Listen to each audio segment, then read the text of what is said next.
How's everybody? Good. Good to see everybody here today. We're obviously very excited about the 14 players who signed with us today and to join the 12 players who are already early enrolled here. I think this class is a class that we're very pleased with and proud of. This day is accumulation of a lot of hard work by a lot of people. It starts out, I think, with the entire team of people that we have here at Alabama, but most specifically, our coaching staff. I think that, this day is an accumulation of all the way back, in some cases, as far as 2 or 3 years, where you evaluate guys and start to develop relationships with them. And, our coaching staff did a phenomenal job in evaluation and in developing relationships and working hard to attract some of these guys here. And the team of people that we have here at the university who help us recruit, I think we can not give enough thanks for and let them know how much we appreciate what they do.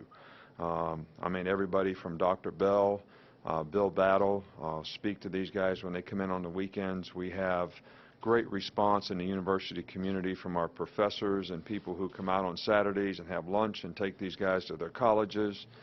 John Deaver and his staff and academic support do a phenomenal job of helping our players create value by graduating for themselves in the future. And the academic support program that we have, I think, is very important to a lot of these, young people. So a lot of people do a lot of hard work. It starts with our coaching staff and the people here that organize our recruiting and everybody in this athletic department who works hard to make this happen. We obviously try to identify needs that we have each year, and I think that in this class we've sort of hit every spot but one. We didn't really, we wanted to recruit at least one corner, maybe two. It just worked out that it didn't happen that way for us, but we feel like we got a couple really good safeties, got 4 really good linebackers. We got 3 good down guys on defense. Some offensive linemen, 4 that are good. Some really good skilled wide receivers. Couple tight ends. Couple good running backs. Couple good quarterbacks. Couple good specialists. So there's a lot of good players that are really good people that are exactly the kind of young men that we'd like to attract to the University of Alabama and to our program. I know that everybody likes to go out there and look at all these rankings and ratings and all that, but it's just like I tell players in the draft. It's not where you get drafted, it's what you do with your career and how you develop your career. Well, this is not about how you got rated coming out of high school. This is about being committed to doing all the things that we're going to do here to try to help you be successful as a person, as a student, and as a player. And how you develop in all those areas is certainly going to go a long way to determining what kind of career you have, how much success you have, and how you develop as a player. So, recruiting, personnel evaluation is not an exact science. Everyone that stands up here today, if you see a coach that stands up here today and says he had a bad recruiting day, let me know. Everybody's going to say they had a good day and things went well and they got what they needed. You never have a bad recruiting class and you never have a bad spring practice. So I think that everybody can make their own judgments, but our focus is going to be on what can we do to help these guys be successful as people, as students, and as players, and help them develop the kind of careers that's going to help them be more successful in life because they were involved in the program.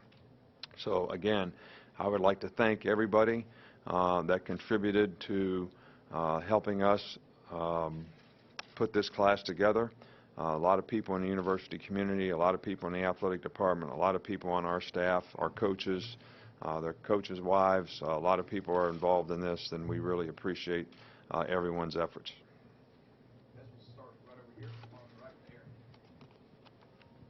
I was wondering if you thought you met the needs along your defensive line class, or would you have liked to? I know you probably always want more players. Would you have liked to have more players there? Well, we'd always like to have more players, but you got numbers issues. We're restricted by numbers. There's serious penalties for going over in terms of what your numbers are. It's a very difficult management to manage. We do not necessarily determine when guys are going to make decisions. So you got to try to take the best players that you can get at every position and hope that you can satisfy your needs by the players that you get at those particular positions. You know, we're pleased with the 3 guys that we got, and I'd rather get quality players, and I think we got 3 quality players. On the far side with Rainer. What's the situation with kicker, one? And number 2, did you have any reservations after Cowan, the way his career ended in Florida? Linebacker. Yeah, we did a significant amount of investigating in terms of what his character issues might have been relative to his team. We interviewed a lot of people in the school. We interviewed his coaches. We spent a significant amount of time with him. We evaluated how he's improved academically to try to make the choice and decision as to whether he was someone that we wanted to have involved in our program. And I think a lot of the players in this class really liked him in terms of their relationship with him, and we're looking forward to helping him be successful here. The kicking situation, I cannot comment on anyone who actually didn't sign an NLI here today. So I think we have someone, as you well know, that has expressed interest in coming to Alabama. We have a couple guys in the program now who have ability to kick. So we will take all those guys when the fall comes and determine who gives us the best opportunity to be successful at that position. Just a few of your skill players. Najee Harris is one. What can he bring to the running back position? And also the 2 receivers you signed today in Ruggs and Smith. What type of players are they? Well, you know, Najee is a very good all-around player. I mean, he's one of the best players in the country according to a lot of people's evaluation. He's got great size. He's got great speed. He's very fluid and smooth athletically. He's very complete. Has really good hands, good route runner. Has special production as a player.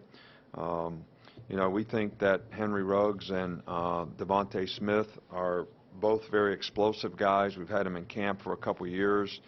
Very fast, very explosive. They played that way for their teams, and I think that whether they're punt returners, kickoff returners, wide receivers, running the ball some kind of way, these explosive type players are guys that we felt like we needed to add in this class, and we feel good about all 3 of these guys being those types of players. Back on the other side with Michael. I know we talk about rankings and ratings, but it is, you know, the headline in the news release you guys put out that this is the #1 class. How does that help the next class, those headlines? How does that build momentum in terms of just a reputation for recruiting around here? Well, I think that we don't look at it like that, and I don't know how we're rated. I didn't know how many of these guys where they were rated, how many stars they had. I don't know anything about that. We kind of evaluate the players like we're going to draft them, and take the guys that meet the criterias and critical factors that we want at positions. I think to continue to do well in recruiting, I think you got to create the right atmosphere and environment to help players be successful in the program. You got to have good team chemistry and togetherness. You got to have good people in the program to attract good people. I think you got to do a great job of getting an early start in recruiting, which we try to do every year. I know I spent a significant amount of time on the phone today offering guys for next year, so that we can get a good start. So I think that hopefully these guys will be able to contribute to the success of the program in the way they represent the program and the job that they do academically and how they play on the field, so that we can continue to have success and that future players will recognize those successes and want to be a part of the program. Over in the middle with Alex. I wanted to ask you about your offensive line guy. Obviously, you brought Leatherwood in prior, and just Gedrick today. Just what do you think about filling the needs, especially on that offensive front?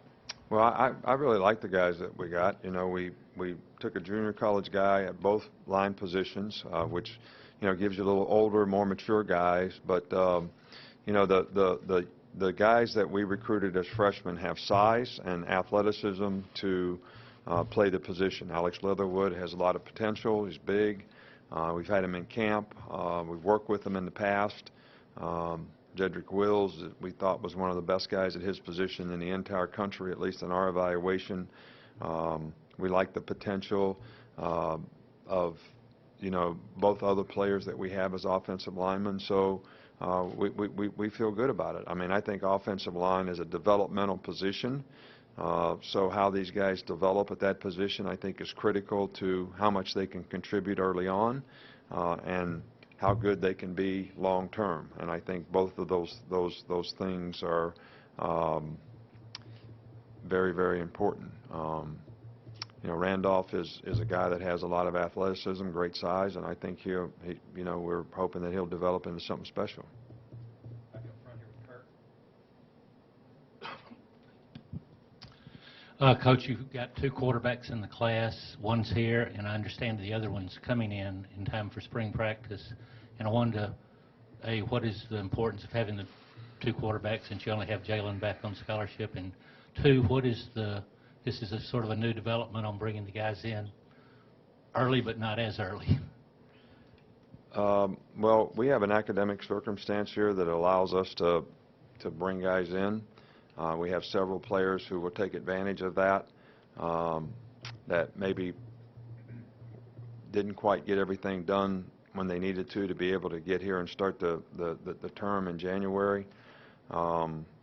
And I think it's critical for us and really good for us that because of the quarterback situation that we have, having a freshman starter and having the other players, you know, leave the program thinking they wouldn't have a chance to compete in the future, that we got 2 young guys in here that we could develop in the spring. I think it's something that's very, very important to develop depth at that position. Urban Meyer said today he likes to try to shoot for around 50% of his class, ideally being from in-state. With that in mind, do you ever set a certain mark and just the importance you have on getting in-state recruits? I know you have 7 out of 26 in this class. Well, we would like to recruit as many guys as we can from our state. I think every state's a little bit different in terms of numbers of players that they have and numbers of schools that they have that are recruiting those players. So, you know, Ohio State doesn't have another school in the state that's recruiting the players relative to the Big Ten. We would like to get as many Alabama players as we possibly can. We've had some great players from the state of Alabama: Julio Jones, Mark Barron, C.J. Mosley, Fluker. I mean, we've had a lot of great ones. Reggie Ragland. I mean, it goes on and on and on. So we want to continue to try to get as many players from our state as we possibly can. It's very competitive in our state to get players, and we're going to continue to do the best that we can. We don't necessarily put a number on it. We just want to get the best players in our state and get every one of them that we can get. You mentioned Ohio State not having any other Big Ten schools in the state. Louisiana doesn't have any other SEC schools, but you guys have done a pretty good job of getting players out of there. What has kind of worked well for you guys recruiting that area recently? Well, you know, Louisiana has a lot of good programs. They have a lot of good players. I think at one time, one of the reasons that I was interested in going there when I was in the NFL, they did some survey on how many players per capita each state has relative to the NFL, and Louisiana was like 4th or something on the list of number of players. So I'm saying, well, there must be a lot of players in Louisiana, and I think there are, and I think we're fortunate. We have been fortunate to get a lot of players in the past who have had success here, whether it's Landon Collins, Eddie Lacy, Tim Williams. We've had a lot of players, Cam Robinson. We've got a few players on our team right now that make a significant contribution from Louisiana. So, and I think when players see other players maybe leave the state and have success, it's something that they see as a place where they might go and have success themselves. You know, one of the things I mentioned Landon Collins, but I was just flipping channels the other day. I wasn't even watching the Pro Bowl, but I just happened to hit the Pro Bowl when they were talking about Landon Collins and Ha-Ha, the 2 starting safeties for the NFC. I mean, that made me feel really good that, Here we got two guys that played together here that are now starting in the Pro Bowl there. They're not just starting for their team, they're starting in Pro Bowl. Up front here, front row, in the gray shirt. Hey, Nick, obviously the defensive back, you mentioned, cornerbacks were sort of a bit of a miss in this class, but you signed guys who've played multiple spots in high school, and just like with the quarterbacks, all three, once that mini-mester is underway, will be on campus. Any flexibility with those three guys, McDonald, McKinney, Daniel Wright? Well, there's flexibility with a lot of guys that are skill guys, and I think that, Cyrus Jones came here and played 1 year at receiver and ended up being a pretty good defensive back that got drafted in the second round. So I think this is a little bit of a universal problem. I know when I was calling around to get draft grades on Marlon and Ardarius and Cam, a lot of the general managers kept asking me questions about why aren't there more defensive players? Why aren't there more defensive skill players? It doesn't seem like there's as many defensive players for us to draft as there used to be. And I think, part of that goes back to style of play, that football has changed. When I played football, we played one receiver or two receivers. And when we put two receivers in the game, it was like we were in full mode passing. This is when I was in high school. All right? So now, and when I started coaching, the most people put were two receivers. When I was at Michigan State as a defensive coordinator, we played Iowa. We tried to play nickel. They never even put three receivers ever in the game. All right, so now we are playing nickel over 80% of the time because everybody on offense is playing 3 and 4 wide receivers because the spread has had that kind of impact. The quarterback position has changed in terms of the dynamic of the kind of player who plays quarterback because of the spread. People are looking for athletic guys to run. So where we used to have 2 guys playing on offense in skill positions, now you got a quarterback, a running back, and 4 receivers. Well, 3 of those guys used to play defense. I'm talking about play defense coming up when they were in junior high, coming up in high school and all that. So there's more skill guys on offense, just like in the draft. Probably the #1 position that has the greatest number of players to choose from is receiver. When we're out there recruiting, there's a lot of receivers that are out there to recruit. It's harder to find defensive players. Now, if I was a high school coach, I would put my best players on offense. Best athletes on my team, I would give them the ball and score points. I wouldn't play them on defense. All right, I would play them where they could get the ball and score points. So sometimes you got to look at it like maybe this guy's not playing the position that he could play. All right, so maybe he'll end up playing something else like Cyrus Jones did here. And we may have to look at some guys on our team like that. But I can't say who right now until they get here we would do anything like that with. We'll wrap up here with John Zena. Sorry to kind of go off topic here, but you've known Coach Belichick a long time and everything. I'm wondering what makes him, in your mind, what qualities make him so successful over such a sustained period of time, which is obviously hard to do. Yeah, this is a tough one for me in this Super Bowl. Dan Quinn coached for me for 2 years at Miami as a defensive line coach, and Bill and I have been friends forever. We got a couple players playing for Atlanta that are pretty significant contributors, and we got some guys playing for New England that are pretty significant contributors. We got guys on practice squads, and I usually, in the NFL games, I just root for our guys. Well, it's kind of hard to figure out who our guys are in this one, but to answer your question, Bill Belichick is successful because he's very bright, probably the most organized person that I have ever been around when it comes to football knowledge and how to sort of go through a process of things, whether it's how you draft players, how you find players, how you bring players to the team, how you develop players, how you systematically put a sound system together on offense, defense, and special teams, the demands that he puts on the people that work for him to get the very best out of them and to get the very best out of the players. He probably does it as well as anybody, and I think his record shows that. I probably learned more in the 4 years that I was with him, maybe than at any other time in my career. And And I thought I knew something when I was with him. You know, I'd been a coordinator in college. I'd been a head coach in college. I coached 2 years in the NFL when I hooked up with him. So I thought I knew something, and really found out that I was just in a position to really learn a lot. And that time in Cleveland probably helped me as much as any in developing the kind of philosophy and organizations that have helped us be successful through the years. And you can contribute a lot of it to Bill Belichick. All right, thank you.